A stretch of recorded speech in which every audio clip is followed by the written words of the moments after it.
The following readings are from the Bible and the Bhagavad Gita. Each week, we read from both scriptures as prescribed by Yogananda ji and by his guru Sri Yukteswar ji, who was asked to compare the two scriptures to show the same underlying truths between them. This week's titled Can Man See God? Truth is one and eternal.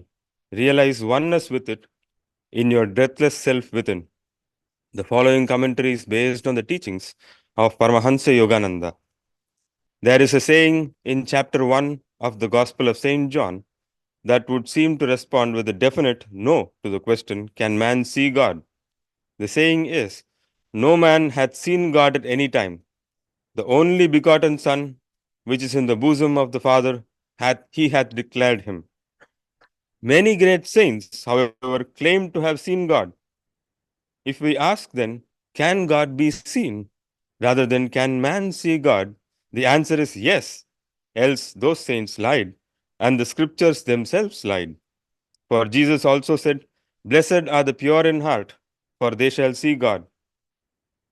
The point is, it is not man, this human body, these human eyes that sees God. God can be seen only with spiritual vision, with the eye of the soul. As the Bhagavad Gita puts it in the 11th chapter, thou canst not see me with mortal eyes. Therefore I now give thee sight divine. Behold my supreme power of yoga. With these words, Hari, the exalted Lord of yoga, revealed himself to Arjuna in his infinite form.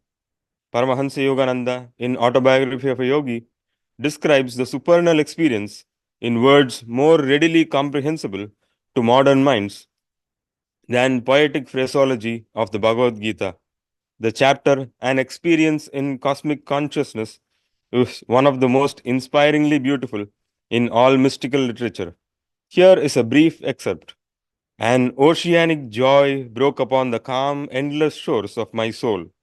The Spirit of God, I realized, is exhaustless bliss. His body is countless tissues of light.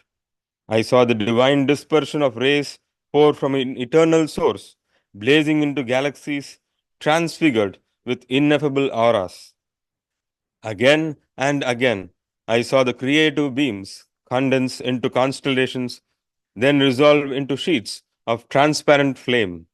By rhythmic reversion, sextillion worlds passed into diaphanous luster. Fire became firmament. I cognized the center of the empyrean as a point of intuitive perception in my heart. Irradiating splendor issued from my nucleus to every part of the universal structure. The creative voice of God I heard resounding as Om, the vibration of the cosmic motor. This, so, the great masters ever, is what God is. And this also, they insist, is what we are in our deepest reality. Thus, through Holy Scripture, God has spoken to mankind. Om, Om, Om.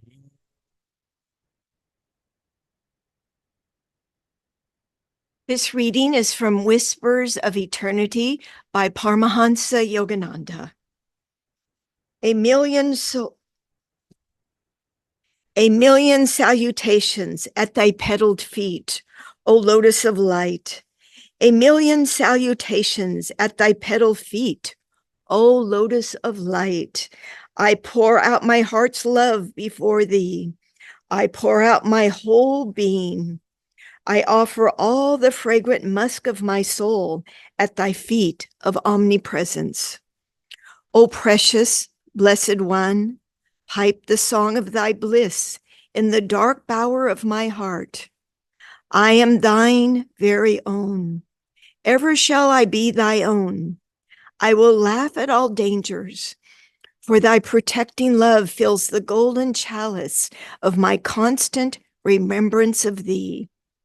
I cast every earthly passion and pleasure into thy sacrificial fire as an oblation of my devotion to thee. In thy blessed light, I will illuminate all shadows and expose as illusory my imaginary fears. In thy radiant light, I will remain awake forever, entranced by thy thrilling, omnipresent bliss smile through all eternity. May thy love shine forever on the sanctuary of my devotion, and may I be able to awaken thy love in all hearts. Oh, make my soul thy temple, make my heart thine altar, and make my love thy home. Good morning, everyone. I'm so happy to be here. It's such a pleasure. I feel like you're all my family. I don't know what it is, but I feel this special connection to Chennai. And maybe it's because it's the last time I saw Swamiji and he was here and he planted that seed of connection. I'm not sure, but there's some special connection. And it's just a pleasure to be here with all of you. Today, we're talking about Can Man See God? And I have a few notes, and then I want to share some stories, one from a book I just read, and then a personal story. So, as the scripture said, no man has seen God at any time, but this doesn't mean that God cannot ever be seen or known, but only that it's impossible to know God through ego consciousness. Now, on the Sermon of the Mount, Jesus, he gave his gospels through sermons. And one of his most famous sermon is called the Sermon on the Mount. And in the Sermon on the Mount, his teachings were very important. And there were 8 special teachings called Beatitudes. And Beatitude means exalted happiness or supreme blessedness. And the beatitude we talked about today in this reading is that may the blessed the pure of heart, for they may see God. Again, blessed the pure of heart, for they may see God. So here, Jesus clearly indicates that God can be seen, but only by those with a pure heart, only by those who aren't attached to this world. And as so long as we attach ourselves to our physical body, excuse me, as so long as we are attached to our physical bodies, our vision will be physical, and we won't be able to see God because we're attached to this material world. And only perfect purity of the heart can be achieved by abandoning our ego consciousness. Our ego consciousness is what keeps us in this world, and we want to go beyond that. And we're not just this physical body and mind, but we are a soul that's deeply connected with God. Now, Sri Yukteswar said in the book, The Holy Science, that man cannot take one step on the spiritual path unless he develops the natural love of the heart. And that is most important. The love of the heart is one of the most important things that we have to develop on the spiritual path. Yes, of course, we do our techniques and we learn to meditate, but the love of the heart is what is going to bring us to God. And the love of the heart is devotion. And that is the most necessary ingredient to go along with our Kriya. Kriya, our meditation techniques, and devotion, love of the heart, these bring us to God. So how can we purify our hearts, and how can we abandon ego consciousness? One of the first things that Swami always talked about, and it's a very simple thing, is kindness. Kindness, being kind to your family, your friends, but even being kind to strangers. Before I came here, I was at the bank, and for whatever reason, my bank always has long lines. And this elderly lady behind me and I were talking, and she goes, "Oh, this bank always has long lines and you have to wait." And then as I got closer to the front, she said, "Oh, please go in front of me. I'm I don't have anything else to do." And she didn't know me, and I was kind of in a rush, and I was really happy, and I was so touched. But I didn't know this lady, and out of her kindness, she just let me go in front of her. So little acts of kindness to especially even strangers it opens your heart. It opens their heart too. And so that's a one way that you can start to open and purify your heart. Another way is seva. Seva is we talked about it a little bit yesterday for those of you who are here. Seva is selfless, joyful, love-filled action. And I don't even want to say the word work, because when we go through our lives and we think what we're involved in is work, it it has a different connotation. And seva is even different than service. Service and seva mean the same thing, but seva is more than service. It's joyful giving of the heart. And with joyful giving of the heart, what we get in return is abundant happiness.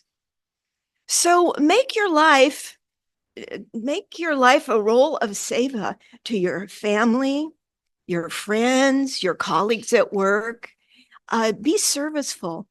And the more serviceful you can be, it opens your heart and it starts to purify your heart. So we also need one more thing. We need attunement with the guru. And our guru is Paramahansa Yogananda. But for those disciples of Christ, he was their guru. And we need attunement because the guru will carry you. The guru will bring you across from the ocean of delusion into that special place where we can know God. And attuning to the guru, we need to completely accept his discipline in a way. I mean, we may not have the guru here in the body, but he will tell you what's right to do. You need to ask the guru, show me what's right. Show me how to be on this path. And the guru will tell you. Thank you. Now my throat cleared up, but I will take one sip. Thank you. In Palo Alto, where I serve, we do what's called the purification ceremony. And each person comes up to the minister and they say, "I seek purification by the grace of God." And we say, "The master says, open your heart to me and I will enter and take charge of your life." And sometimes in the morning, I wake up and I say, "The master says, open your heart and I will take charge and enter your life." And I ask Master to come to me and take charge, come into my life and take charge of my life. And so it's important that we offer ourselves up to the guru to attune to his consciousness. And when we attune to his consciousness, then he can bring us to God. He can take us across that ocean of delusion and get us there. And ask the guru to give you the power to develop spiritually so that you can go deeper and deeper on this path of self-realization.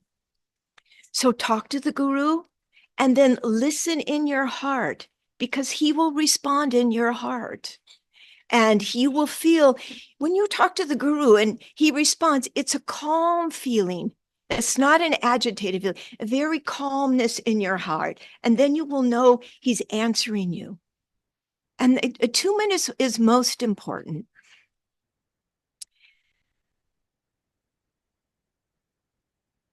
And then in your meditation, and I also talked about this yesterday, but look into the eyes of the guru, the eyes of Yoganandaji or if you were in touch with, feel comfortable with Babaji or Lahiri, whichever, or Swamiji, look into their eyes and let the rays of their soul penetrate and vibrate into your being, because their vibration changes you. And it's not, we don't change ourselves. The guru comes to us and changes us, but we have to open our hearts. If we're closed down, the guru won't come. So you have to open your heart, and that's part of purifying your heart. Now, I have a couple stories to share from this book here, and a personal story as well. The flight to India from California to New Delhi is 15 and a half hours. That's quite long. So I bought a book to read on the journey. And this book is called Into the Light. It's by a doctor. His name is Dr. Lama. And he is a hospice physician. And in America, we have hospice centers where when people are dying, they go and they don't do any more chemotherapy. They don't do any more treatment. They know they're passing, and they're okay with passing. And we call it palliative care. They're taken care of. If they have pain, they help with their pain, but it's a very peaceful place. And this doctor was a holistic physician there. I mean, just a hospice physician. And the accounts in this book are about the last days and hours of his hospice patients. And these are terminally ill patients that he wrote about their experiences. And many times when someone is very sick or close to dying, and they're not trying to prolong life, and it's not right it's not wrong when you're sick to take medicine and prolong life, but at some point, this is the end. And when you surrender to that, it can be a beautiful experience. So these people that he interviewed, he interviewed many patients, and this book is full of stories of the patients in their last hours and days that were dying. And they're stories of seeing angels and how the angels helped them. And many, many patients saw Christ, and Christ helped them. Some of the patients were Jewish, and they saw Christ, and they were like, they were surprised. One lady, she was on a ventilator, and you can't talk when you're on the ventilator. I'm not sure what cancer she had, but maybe lung cancer. And then she wanted them to take the ventilator out, and she knew she would die. And they took the ventilator out because she had something to tell them. And these was to all her Jewish friends. And she told them that Christ was visiting her every day, and that Christ was helping her so that she could pass peacefully. And her Jewish husband and friends were shocked because she had never been with Christ, but he had come to her. And then the story that I really like is about a little boy. He's 9-year old, and he asked to be put into the hospice hospital rather than die at home. Now, that's pretty brave for a 9-year-old. And he said he didn't want his mother and sister to suffer. And so he asked to be brought to the hospital. And this doctor was very curious because this boy, he was blind in both eyes, and he had a brain tumor. And actually his head was slightly protruding from the tumor in his brain. And that should be very, very painful. I mean, most people probably couldn't bear that pain. But he was very happy and joyous. And this doctor was trying, because he knew this boy should be in pain. And so he would ask him, "God, what makes you so happy? And why are you so joyous?" And he says, "I'm happy because the angels come to me. Jesus comes to me. They take me to the dolphins and I swim. He was so happy. And he said, I want to, I sort of, I'm talking to the boy said, I'm asking Jesus to help my mother and sister so that when I'm gone, they will be on the path. They will be Christians, is what he was saying. And so I'm taking on this suffering to help them. And Jesus came to him. He said, especially on Fridays when he has chemo, Jesus comes to me and then he takes me swimming with the dolphins. It's so amazing. There's a little part in there I wanted to read that the child said.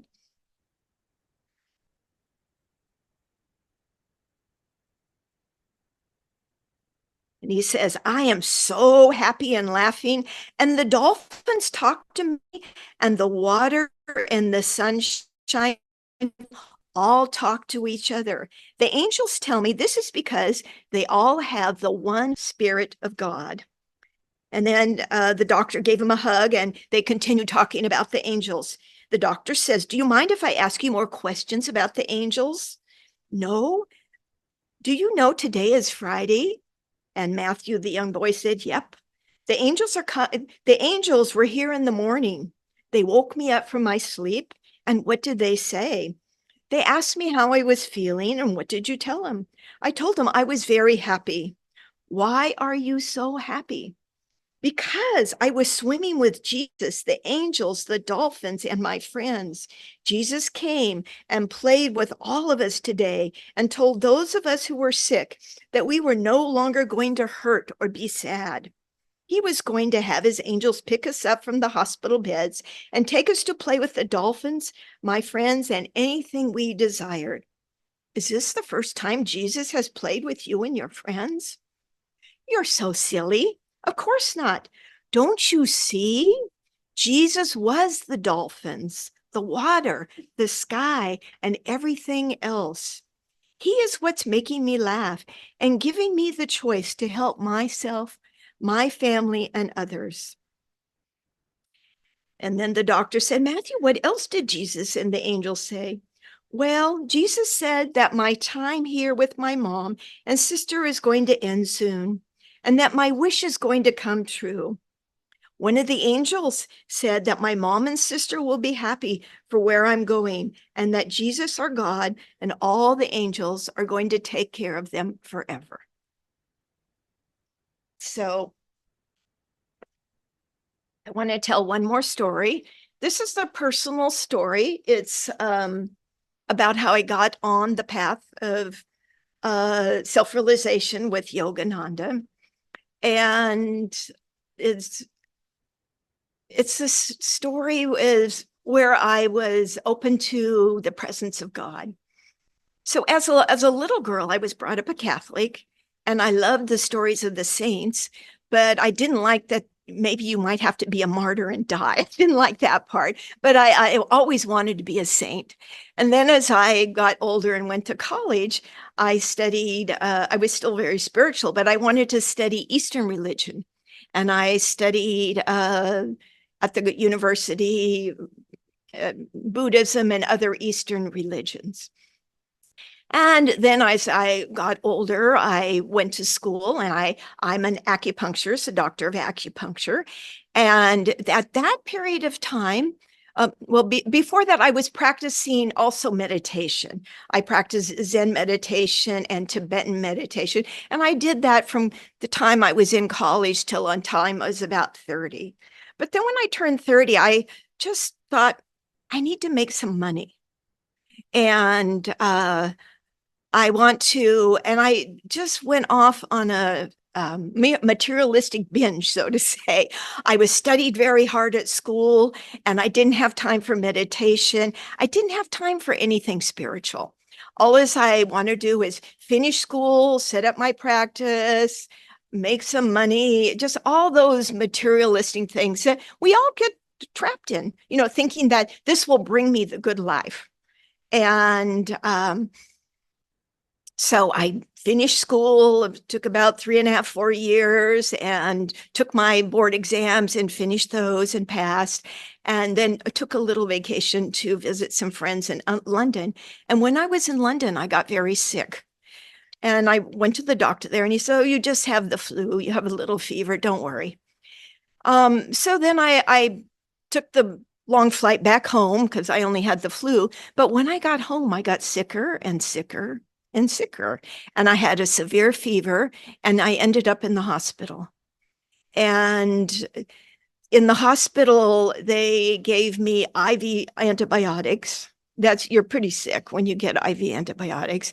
And now I look back, I was there for 11 days. So I must have been really sick, because I don't know here, but now in America, you barely keep you in the hospital for a day. They kick you out right away. So, and I probably didn't even know the extent of how ill I was. And so I was on the IV antibiotics for a few days, and they weren't working. And they were trying different ones, and I was still very sick. And I got to the point where I couldn't talk. And I don't think I was in a coma, but it was like it was too much effort to talk. If you're really ill, you draw all your energy in. And it was very hard to talk. And I was just within my own little cocoon of myself. And at that point, I started letting go of things and just cutting off all my attachments and desires. And I remember being in the bed and taking scissors and going around my body and cutting off all these things that I thought I was working so hard, like to go to school and make money, and cutting them off and letting them go. And like little balloons, they went up away. And then maybe on that day or a different day, but the doctor came in and said, "These antibiotics aren't working. We're thinking tomorrow we're going to have to do surgery. We're going to do exploratory surgery and look and see, try to figure out what the infection was. And we're going to cut you from here to here." Well, even though I was like not present, my ears kind of perked up, and I said, "I am not getting surgery." And so I started praying. And my last spiritual path was a Tibetan Buddhist path. So I prayed to the deity of purity. And there's a special mantra, and I just repeated it and repeated it. And just I couldn't talk. So I was just saying the mantra and saying the mantra. And then at some point, there was this darkness, and I'm not sure if it was dark at night, but there was this darkness, and I was floating in darkness. But then in this darkness was this incredible feeling. There was this warm vibration of love and joy and bliss. And it was like, and I was floating on these waves of love. And it was so incredible. And then I heard a voice, but no one was there. And the voice was a telepathic voice. And it said, "You will be healed." And I knew the voice was the voice of Christ, of Jesus, but I didn't see him. And I don't know how I knew, but I just knew that Jesus said, "You'll be healed." And then little time later, I woke up, and the dream or vision was still with me. And I knew in my heart that the only thing in life that is important is this connection with God, this divine bliss, this joy, this oneness with spirit. And it was like, whew, I've been on the wrong path trying to think I'm going to get happiness with money. It was like, I think Divine Mother took a hammer and just said, "Wake up." You can do that, but that's not your true goal in life. So then the next morning, the doctor came in and he said, "We're surprised. It's kind of like a miracle. All of a sudden, your blood values changed. You will not need surgery, and we'll do antibiotics, for more days, and you can go home." So that was an amazing experience. And then there's a little bit more that tells you how I got on the path. So I went home and my sister sent me a picture of Yogananda. The autobiography Yogi, the second page has a picture of Yogananda on it, the same picture that's on the cover. And she tore it out and she mailed it to me. So I get home and I find this picture. Now, I had read the autobiography maybe 12 years earlier when I was in college, and I remembered that was the best book ever. And a month before I was in the hospital, my sister called and told me she was part of SRF. And I said, "Oh, you must have read Autobiography of a Yogi." And she said, "No." And I said, "How could you be part of SRF without reading the autobiography?" So I sent her my copy that I had had for 12 years. And she took the picture from that book and sent it back to me. And I put it on the wall. And if you just have a day or two in bed and you have time to look at that picture 24/7, it starts to become alive. And no matter where I was in the room, the eyes would follow me around. And I just felt this deep connection. So I had to get the book again and read it again. And then I tried to find SRF because I wanted to learn Kriya Yoga. And I called SRF like 5 times and no one called me back. Now, you probably said, "Why didn't you just Google it and go over there?" Well, there was no Google. I guess I'm old, but there was no Google. If I really wanted to find out where the center is, I have to go somewhere and buy a map and look at the map. I mean, we've come so far. It was like that seems impossible. So I couldn't find SRF, but it was probably my karma. And then I was one of my first times out, I saw this little newspaper, and the newspaper was a holistic newspaper of many healing techniques. And I saw Yogananda's picture, and it was an ad for the Expanding Light. Now, the Expanding Light is the place where Swami lived in Nevada City in California, and they have a retreat center where you can go. And I saw that, and I called him, and I said, "I want to come." And I want to come now. And so I went and I continued my healing there. And I was there for 10 days. I learned energization, Hong Sa, and discipleship in 10 days. Back then, they didn't have classes and rule. You just learned it. And so I learned it all. And it's what started me on the path. So, for us, it's most important. I mean, you don't have to wait to be sick or dying to see God. Attune to the guru. Attune to the guru. Try to open your heart and attune because they're there. We just have to open. We have to purify our hearts so that we can feel their presence. And if we don't make it and we get to that place of where we're dying, Master said that if you stay true to the path until the end, that I will be there, or one of the masters, to usher you to the other side. So isn't that beautiful? Thank you.